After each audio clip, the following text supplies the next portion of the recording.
Hi, I am Rafaela Galindo. I am a filmmaker and a storyteller. And today, for the Black History Month, I'm interviewing a very empowering woman. My name is Celina Caesar-Chavannes. I am a former member of Parliament. I'm currently the Senior Advisor for EDI initiatives at Queen's University, an author and past entrepreneur. It's nice to meet you. I'm so glad to talk to you today. Oh, thank you so much. I'm looking forward to the conversation. Amazing. So when we hear about Toronto and Canada in particular, we always have this selling image of a country and a place where there is inclusion and diversity. What is your perspective on that? So your perception of the country isn't wrong. We do value diversity and that we have as many people as possible included in our open door policy. But when you look down at sort of the finer details around inclusion and diversity, especially around some of the systems that are supposed to protect us, we see an over-incarceration, for example, of Indigenous and Black people in our federal penitentiaries. You know, Indigenous people make up 8% of the population, but 25% of the population in federal prisons. When we look at COVID-19, 52% of Toronto, one of our biggest cities, is racialized people, but bear the brunt of 80% of the impact of COVID-19. The Black population in Toronto is 9%, and up to 30% of the impact of COVID-19 falls on that community, 25% hospitalizations. 40% of kids in child welfare are Black children in the city of Toronto, although we only make up 9% of the population. So when we think about diversity in Canada, and I just gave some examples about Toronto and the federal system, but when we think about diversity here, we really have to, lift the blanket on that and just see exactly what that means in terms of, is there equity within that diverse system? And while there is diversity, I think we have a long way to go when it comes to equity. How can we improve the system here? There are a lot of biases, a lot of racism that exists in the system that keeps Black and Indigenous people in the system, meaning when they enter, there's a higher propensity for them to be in maximum security, or there's a higher chance that they won't get the services that they need to be reformed and to reduce the recidivism rate. When we saw, our government, the government of Canada, federally introduced Bill C-22 yesterday, which was supposed to repeal mandatory minimums, which we know are unconstitutional and do nothing to impact the safety of Canadians. And yet in that introduction of that bill, we see that a majority of mandatory minimums that are still unconstitutional have not been repealed.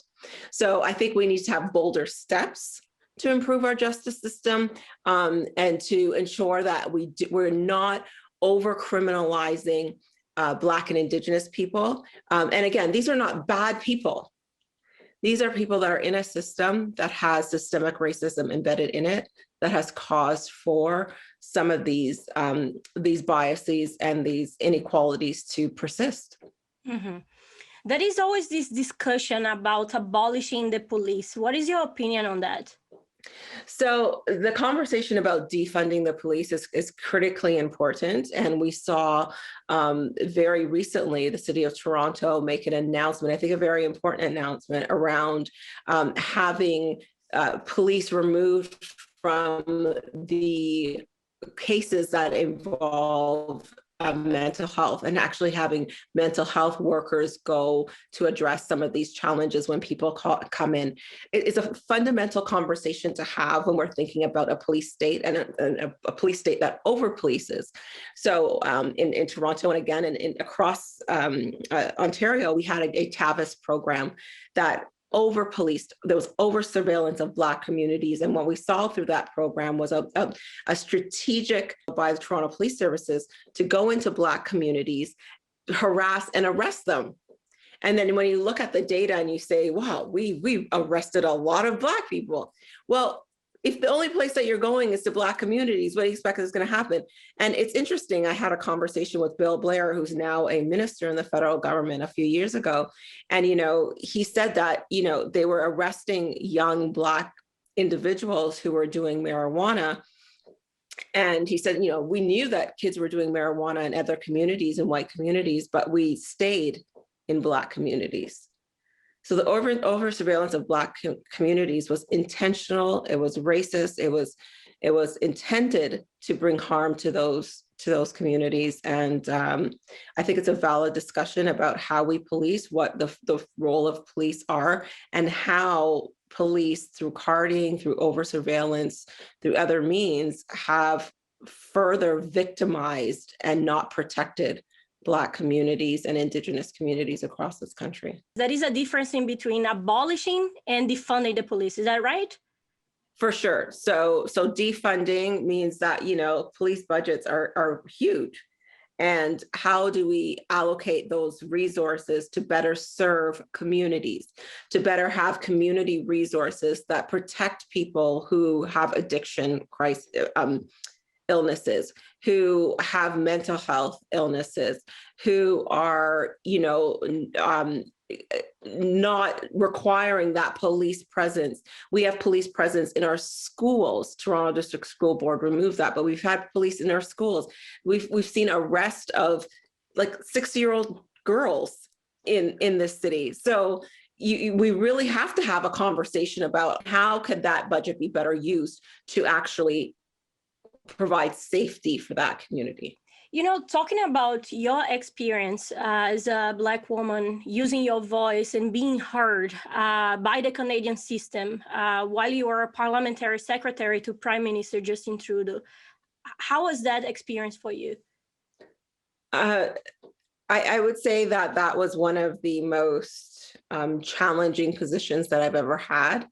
I resigned from that position a few times during that 1 year that I had it, because the position was really a tokenizing role. I really didn't have a function. I had no real communication with the Prime Minister in order to set an agenda in which we could both be mutually accountable to the work that we were doing to support each other. And during that first year, I was Parliamentary Secretary for 2016. And during that year, I went on 3 international trips for the Prime Minister in a year, which, when you think about the amount of work that we had to do that year, it could have been more, but I went on 3. And the 3 of them were really related to Black communities. Anything related to, the opening of the National Museum, African American Museum in Washington, a trip to the state dinner with Obama, in which I was not invited to the state dinner, but invited to meet the president. And then a trip to the inauguration of President Akufo-Addo in Ghana. It was so tokenizing that it was embarrassing when you kind of look back and see that really they only used you for the fact that you were Black to attend these events. And that was an ultra embarrassing episode, as someone who's strategic and smart and more than capable of having important meetings, representing our government, representing Canadians, as a Parliamentary Secretary. In terms of Black representation in the Canadian government, did you feel alone? So I was the only Black woman there. So I was the only Black woman, not just in government, not just in our government, but in Parliament. So out of the 338 members of Parliament, I was the only Black woman elected in the 42nd Parliament. And currently there's only one Black female elected, Marcy Ian. We do have a leader of a federal party, but she's not an elected official as yet. So we only have one Black female, and that's a very lonely experience for an institution that we must remember was built on exclusionary principles.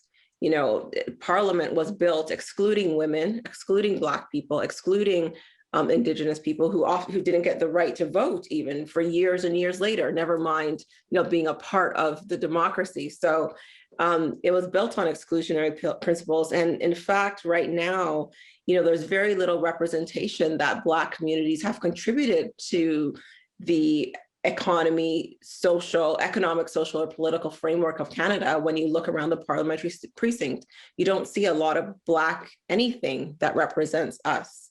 So yes, it was very lonely, and it was very stark that there wasn't a lot of representation of Black communities there at all. It's interesting because there is always a discussion about the USA all the time, right? Like talking about America and Canada, comparing between countries. And it's interesting you say all this because we are forgetting about looking at ourselves here. Yes.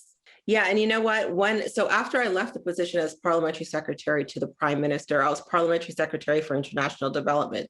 And we had a feminist policy, international development policy, and we'd go around the world talking about the fact that we had to have women and girls at the center of everything we do. And Canada was lauded as this place, this beacon of, fairness. And I'd always end my speeches because everybody would be applauding around the world and, oh my God, Canada is so great. And I said, yes, we're pretty good, but we do have the national stain of missing and murdered Indigenous women and girls. We still don't have equity in our systems. We still have poor health outcomes when it comes to Black women in maternity wards. We still have these challenges in our education system of racism that disproportionately impact Black boys and lead them into prison. We still have those challenges when it comes to creating equity. So we look to the United States and say that we're somehow better, but we're better than what? A country that has just as many challenges and is probably a macrocosm of what we are experiencing here.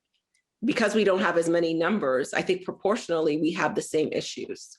Talking about the Black Lives Matter movement and this statement that all lives matter. What can you say about that? It's like saying, today's your birthday, but all birthdays matter. Yeah, but today it's my birthday. No, it's not. All birthdays matter. It's taking away the fact that, yes, we know all lives matter, but right in this moment of history, we are seeing police brutality impacting Black communities, health outcomes in COVID impacting Black communities at a disproportionate rate. So it's not just that it's impacting, because it's impacting everybody, but it's impacting at a disproportionately negative rate. COVID is impacting us worse. Prison is impacting us worse. Education is impacting us worse. Child welfare system is impacting us worse. So while all of those things matter to everybody and they impact everybody, when you know that within the system, there is racism in the structure, there's a systemic racism that exists that is causing one particular group to be negatively impacted, then you have to say, do those lives matter? If all lives matter, then shouldn't you notice that Black lives are not mattering in the system? Shouldn't you be able to see that people actually aren't caring about us because we're dying more, we're being incarcerated more, we're getting sick more, we're getting hurt more, our families are getting destroyed more? Does that not matter to you? If all lives matter, then ours should matter, because right now we're getting hurt. So that all lives matter, when they say that, it's a very blatantly racist comment to make at this point.